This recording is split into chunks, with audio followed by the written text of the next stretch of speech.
So just by way of introduction, my name's John Myhill. My company, No Learning, work with organisations to help create happier, healthier, more effective teams. And we do that by focusing primarily on the people in organisations. And as you can probably imagine, and you'll no doubt know from your own experience at the moment, keeping that focus on people has become increasingly challenging. But I would like to say probably more important than it's ever been. Hence the reason I thought this session would be useful for us today. There's a few things that we're going to cover, and I'll come on to those in a bit more detail later. But first of all, I just want a question for you. As most of you seem to have got access to the chat, which is great, a simple question for you. How are you feeling right now? Just give me some answers in chat. Okay, tired, fairly good. Bored? Oh, that's not a great start, Gail. Oh no, Gail's got busy. Sorry, they're coming through thick and fast. Excited for the session. That's good to see. Isolated. That's a very good point, John. And I think many of us are at the moment. It's a really key challenge that we have. Not bad. Been struggling a bit. I think there's also a bit of a pattern for that, isn't there? I think many of us are up and down a bit at the moment. Fairly calm, pretty average. Yeah, keeping going and trying to make the best of it. Okay, I'll let you off, Jack. Yeah, can't wait to get back to normal. I think we're all starting to get a sense of that now, aren't we? But it's obviously going to take its time, and I think we are in this for the medium to long term. So we need to do what we can to try and make the best of the situation we find ourselves in. Yeah, missing friends and family, I think that's a key point. And I think that's something that's worth bearing in mind here. There's a real variety of views there, and I guess they probably change on a fairly regular basis too. Just admit somebody else. And I think it's also, I've become very aware of the fact that the impact that it's having on people at the moment is very dependent on what normal looks like for us.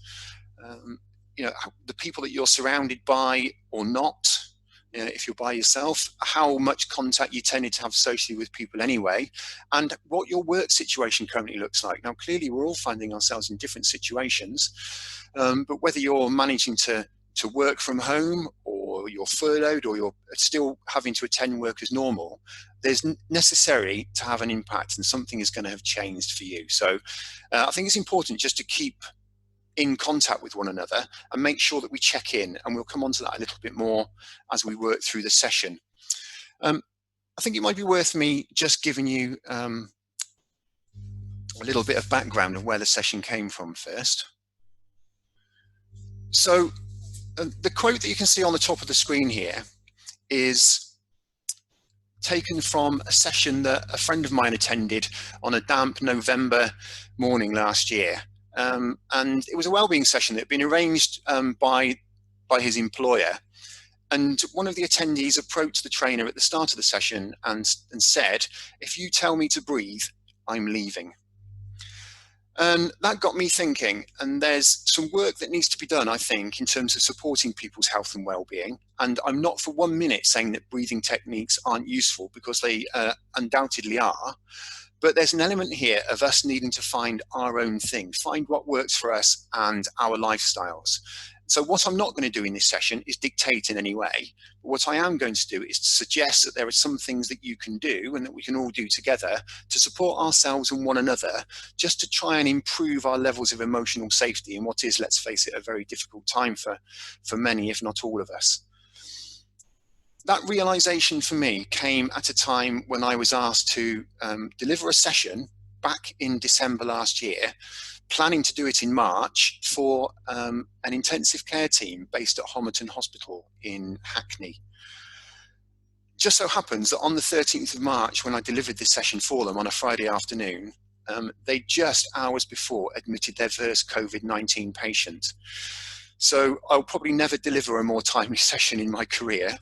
And I'm hoping, and signs seem to be, that what I did for them seemed to have provided them with a bit of a steer and a bit of assistance in what clearly must be a difficult time for them. So what they told me was, I shared this screen with them now that you're looking at, of these pods, lovely pods, nice places for staff to go and gain some rest in hospitals. And they told me to a person that that wasn't what they needed. They were perhaps, not surprisingly, not overly enthusiastic about this support for them. What they actually wanted were things that they could do practically on a daily basis that helped them and helped them support their colleagues so that they could work better and provide more support on an ongoing basis. And so that's where the session came from. So I'm glad to say that it hit the nail on the head. And what I've done here is to boil down some of the content of that session into 4 points that I think are helpful for us in the topsy-turvy world that we find ourselves in at the moment.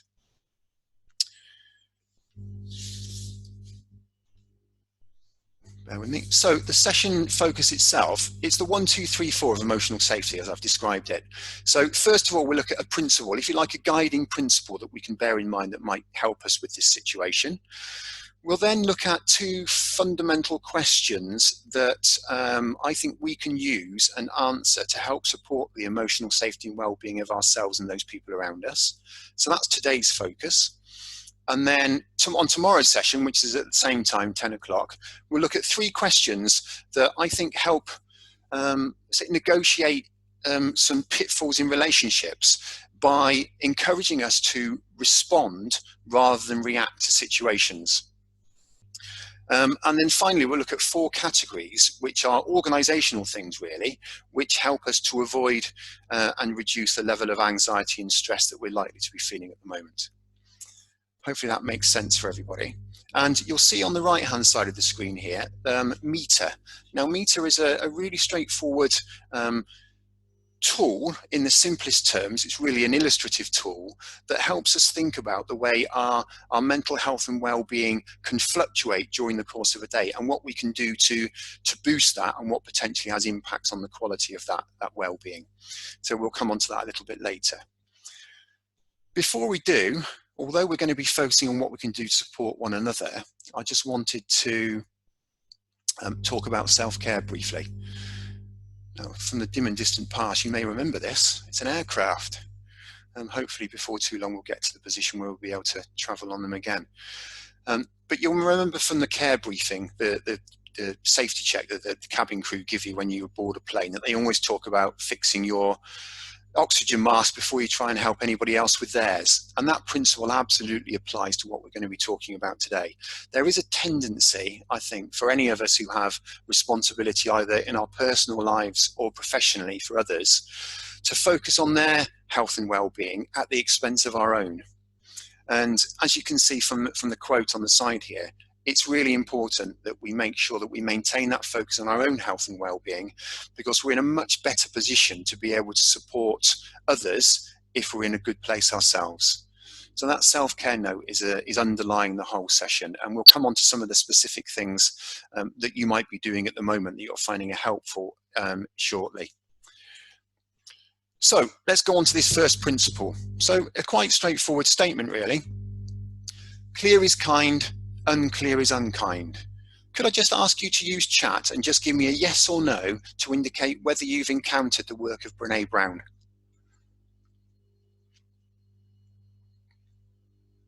Lots of notes.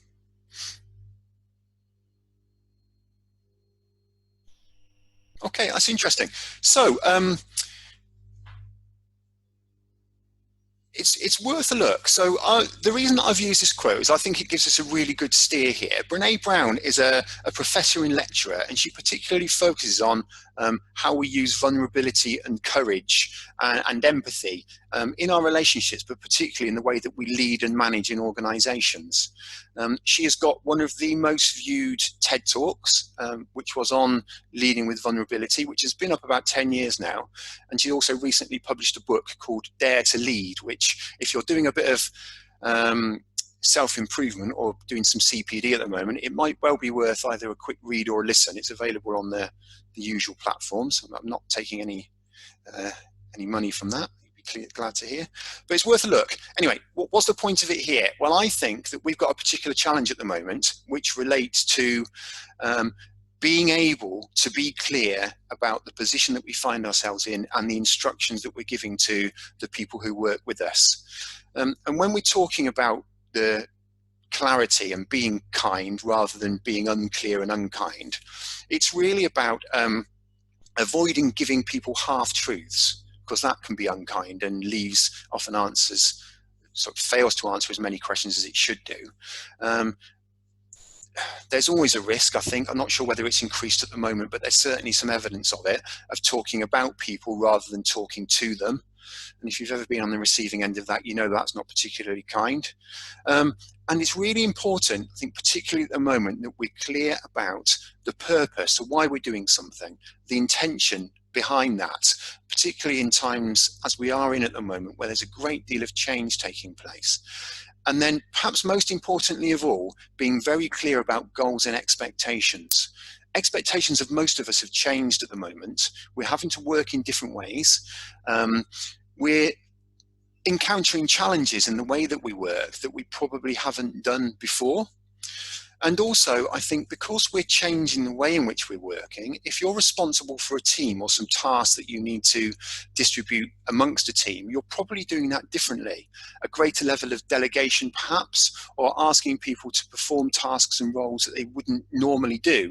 And so therefore are probably less familiar with and probably less efficient at doing. So I think it's important that we're realistic about those goals and expectations, but also very clear about what those expectations are.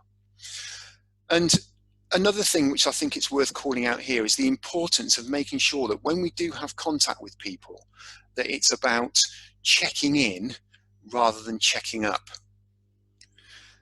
We need to make a point when people were working remotely to have contact with them just to see how they are, to make sure everything's okay, and not just to check up where they are on a task and to check progress on specific things.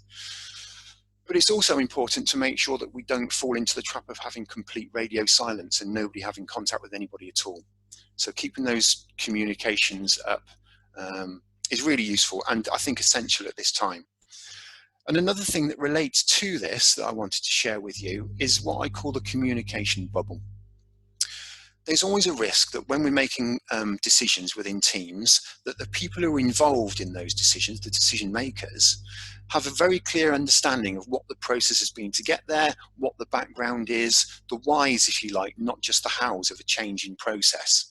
And what often happens, and you'll probably recognize this from your own experience, is by the time that gets communicated to the rest of the team, they know the end result, but they're lacking the detail. Not deliberately usually, but because when we're involved in making decisions, we forget that we've been immersed in this for some time and we just communicate the simple message. At the moment in particular, we're probably all suffering from this a little bit. And you may be in a WhatsApp group with colleagues where you're saying, why on earth is that decision being made? That doesn't make sense to me. Or questioning some of the decisions that are being made more broadly or even politically. I know there's lots of that going on. If we don't understand the background, it's harder to understand that. So as colleagues and as managers and as leaders, I think it's important that we bear that in mind. The challenge is, and the difficulty that we have, is if there's a level of uncertainty in what we're doing, that uncertainty tends to lead to rumour and speculation, which isn't helpful, and particularly not at this moment in time, I don't think.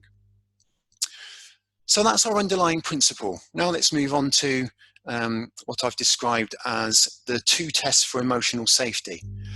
These are quite straightforwardly 2 questions that we can ask that encourage us to stop and to think and to question what we're doing in terms of the activities, the plans that we have, and to some extent the way that we're thinking and what we're thinking of doing in the future, both in the current state and also when we start to see things opening up and return to some sort of normality.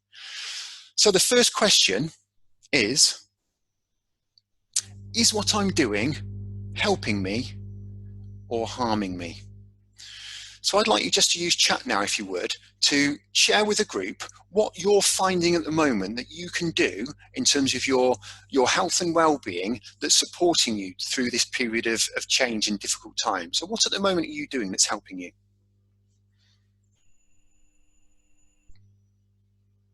Keeping busy?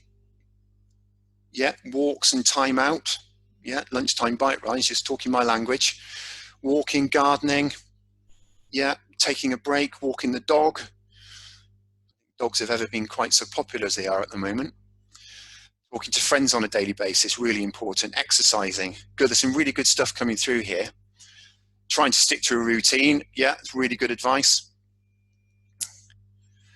Yeah, taking breaks and taking time out. That's a mistake that we tend to fall into. Those of you who work from home a bit normally, you'll probably find that you've got a tendency just to crack on without really taking breaks. Pilates, yeah, finding a new routine. That's a really good point, Nadine. I think it's important that we don't just try and follow through the routine as it was, because that's probably not the best routine for the circumstances that we're finding ourselves in at the moment. And we need to find something that works for the now. Keeping an eye on friends and family, yeah. Enjoying family meals, yeah, that's probably more useful and beneficial now than it's been for a while. Being flexible to work demands, I think that's important, Tony. That's a really good point, because things are going to happen at different times, and we've probably got slightly less control over how that happens, but we need to make it work as best we can. Very late attendee here. Let me just let somebody in. Probably a returner. So yeah, I think they're all really good ideas. A few things that I particularly wanted to pull out there are, and I don't think this has been mentioned, just limiting our access to news and social media. It's very easy to get drawn into that and find that we just end up immersing ourselves in that. And let's face it, it's not a good news picture on most days. So yes, it's good to know what's going on, but don't get too sucked into that. I think that's a risk. Getting dressed, establishing routines that work for us can be really helpful. Exercise, fresh air.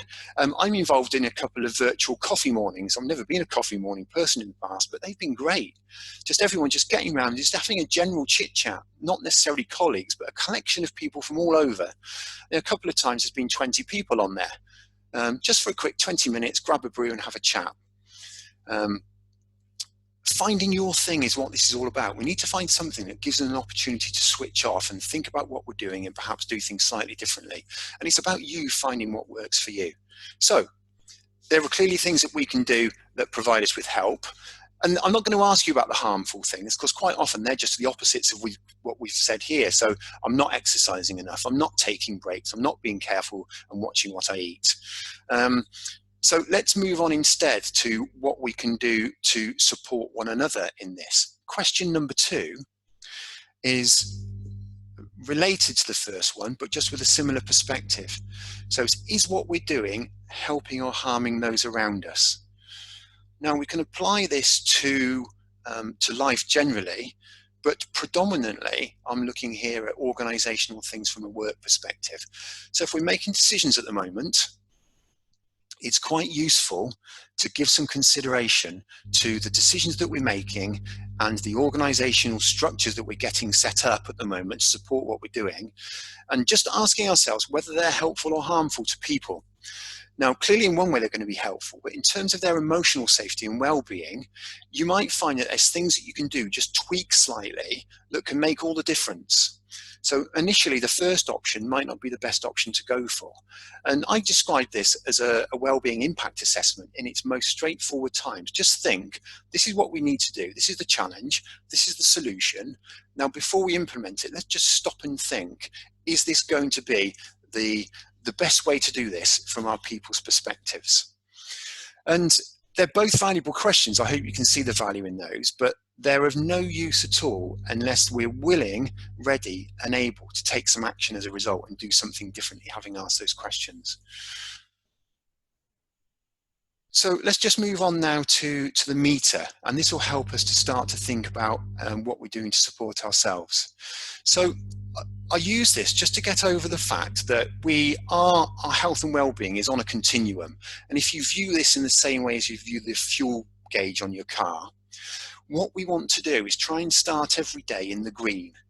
So all the things that you mentioned before that you're doing at the moment that you're finding helpful, get as many of those done as you can, and you start to find yourself heading up to the green end of this scale, where you're feeling a bit more energized and less stress reactive and more able to cope with the situation that you find yourselves in. It's important that we do that, because this isn't a a steady process, we'll find that things change. So if you start just in the green and then you have a bit of a rubbish morning, some pressure comes on, things don't work, you're not quite managing to achieve what you wanted to, you find yourself getting into the amber where you start to feel a bit of pressure. So what you then need to do is to take action there and then. The worst thing you can do is just plod on regardless and just assume that we're going to get to the other end of this, because we really are in this. This is a marathon, not a sprint. We're in this for the medium to long term, and we need to find things that we can do to support ourselves. So if we then start to do something that improves our health and well-being and we're feeling better, when something really significant comes along, we're probably still going to find ourselves down in the red, but probably still in a position where we can cope. And that's important. If you start your day down in the amber or the red, then clearly there's less scope to work from. So I think it's worth just bearing that in mind. Does that make sense for everybody? Just have a quick yes or a thumbs up if you understand that process and you can see where I'm coming from and it makes sense to you.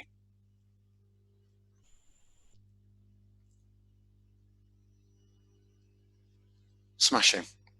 That's really positive. I think we're in the right place.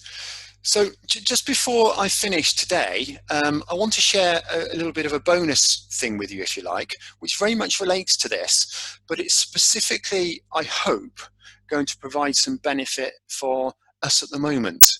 I think there's a key challenge that we have in that any of us who normally used to travel to and from work, as much as we moan about that commute on a regular basis, we're probably missing it at the moment, because that used to give just a bit of decompression space, time to get your head into work mode at the beginning of the day, and then the journey home, whether you're driving or using the train, or if you've got the luxury of being able to walk home from work, it just gives you that opportunity to decompress a bit and get into home life mode, if you like. And as much as I say there's not a clear distinction between the two, I think most of us, for our own sakes, try and make put some sort of barrier up there. So I'd like to share this with you, and it's something that you might like to try later today. So I've called it your 15 minutes of reframe. It's just about looking at things slightly differently.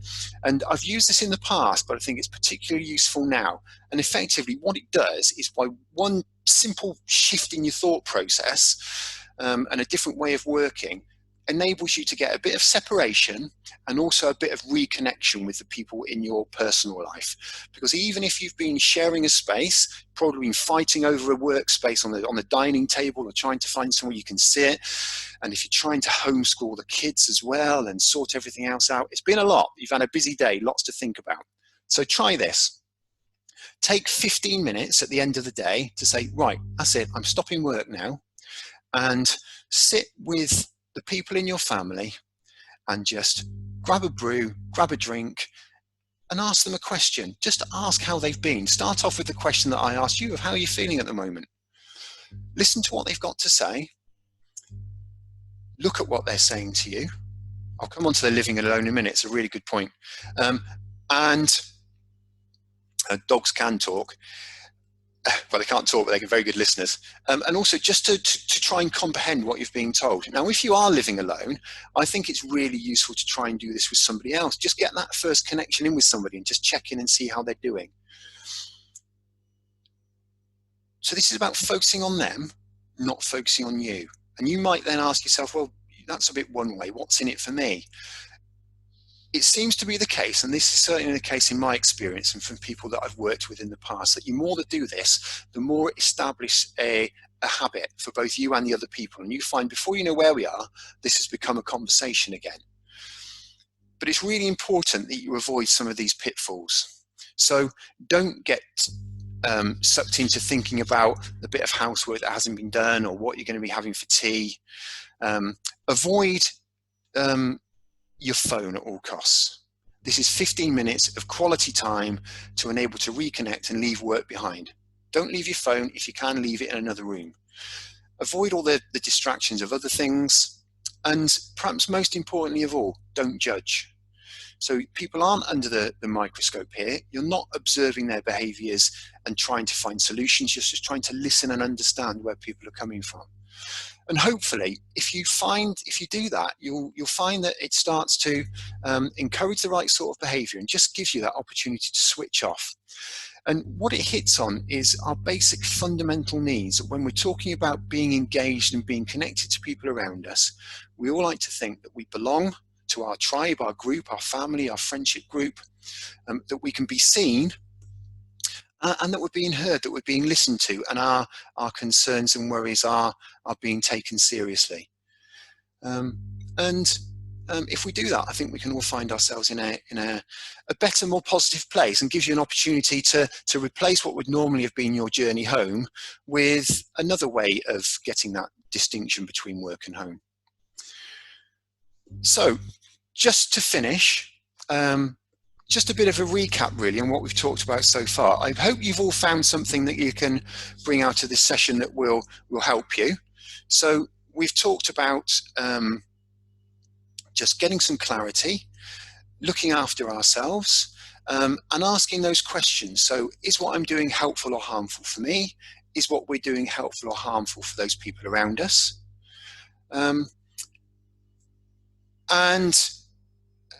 Just think about what you might like to do just at the end of the day today to give yourself that little bit of breathing space.